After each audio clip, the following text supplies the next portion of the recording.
The First World War shattered the global capitalist system based on European imperialism.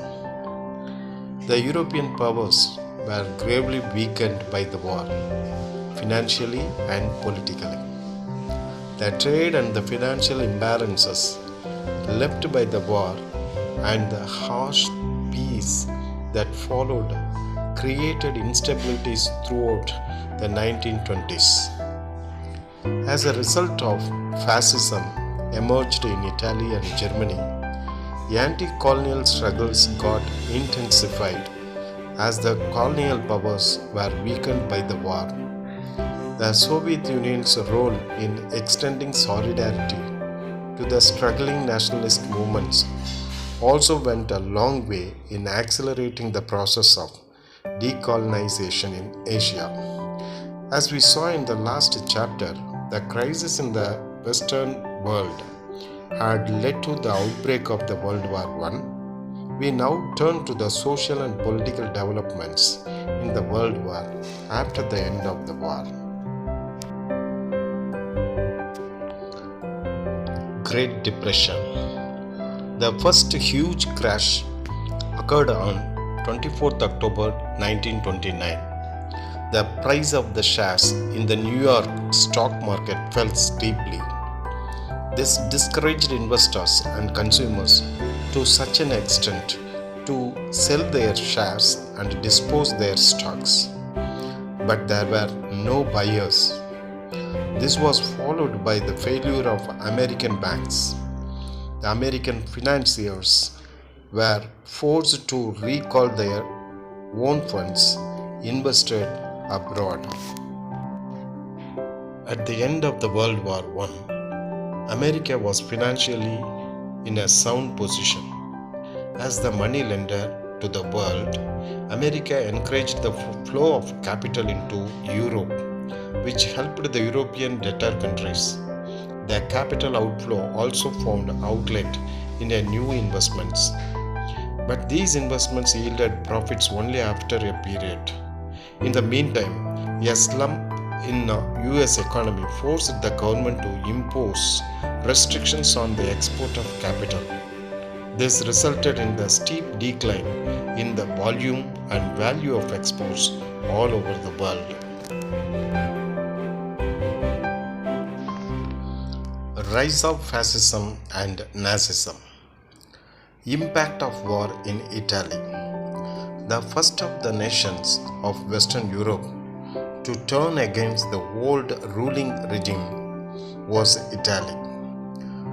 During World War I, the primary task of Italy was to keep the Austrians occupied in the southern front, while the British, French, and Americans concerned Germany into submissions along the battle lines in Flanders.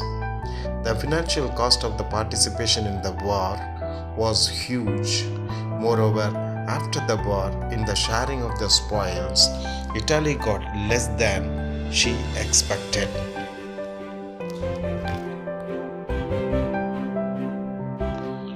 In the elections held November 1919, in the aftermath of the Treaty of Versailles, Italian socialists proclaiming that they were following Bolshevism won about a third of the seats. Mussolini, the son of a blacksmith and qualified as an elementary school master, in the end became a journalist with socialist views. A forceful speaker, Mussolini began to support the use of violence and broke with the socialists when they opposed Italy's entry into the war. When the Fascist Party was founded in 1919, Mussolini immediately joined it. As fascist stood for authority, strength, and discipline, support came from industrialists, nationalists, ex-soldiers, the middle class, and the discontented youth. The fascists resorted to violence freely. In October 1922, in the context of a long ministerial crisis, Mussolini organized a fascist march on Rome.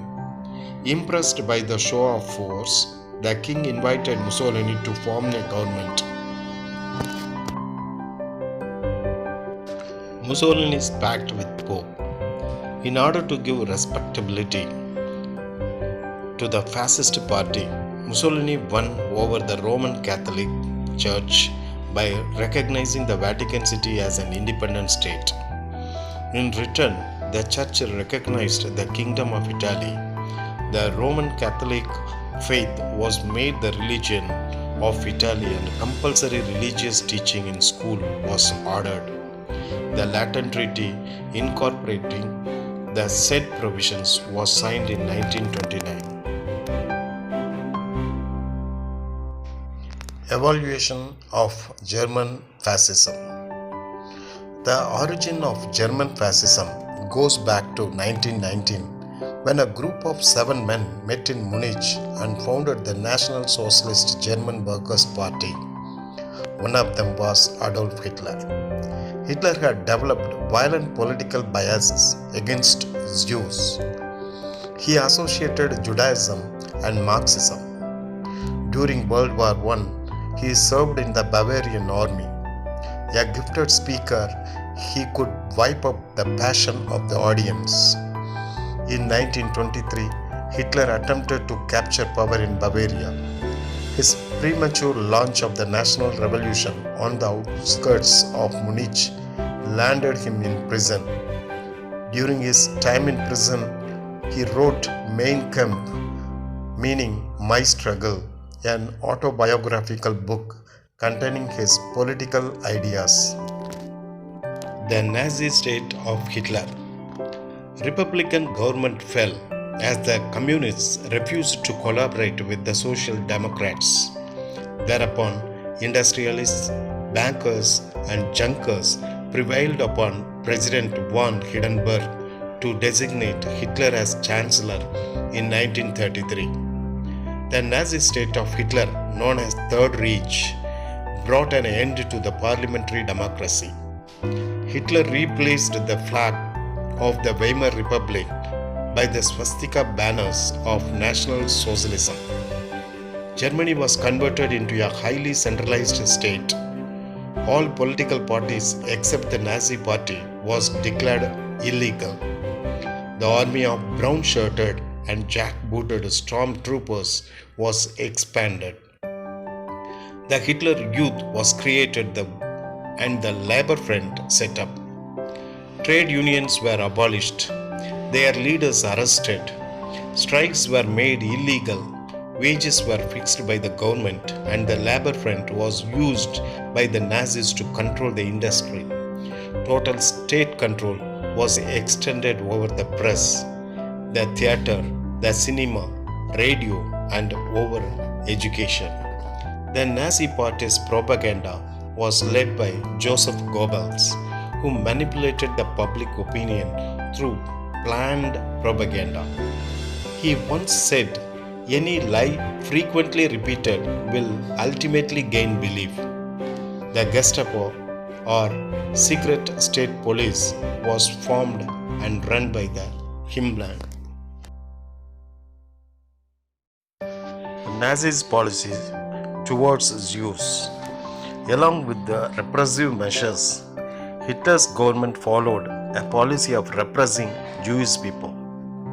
The Jews were removed from government positions, excluded from the universities, and deprived of citizenship. Jewish businesses were closed down, and their establishments were attacked. After the outbreak of the World War II, concentration camps, barracks surrounded by electrified fences, and watchtowers were built where Jews were interred and used as forced labor. Defiance of the Treaty of Versailles. In August 1934, Hindenburg died and Hitler, apart from being Chancellor, became both President and Commander-in-Chief of the armed forces.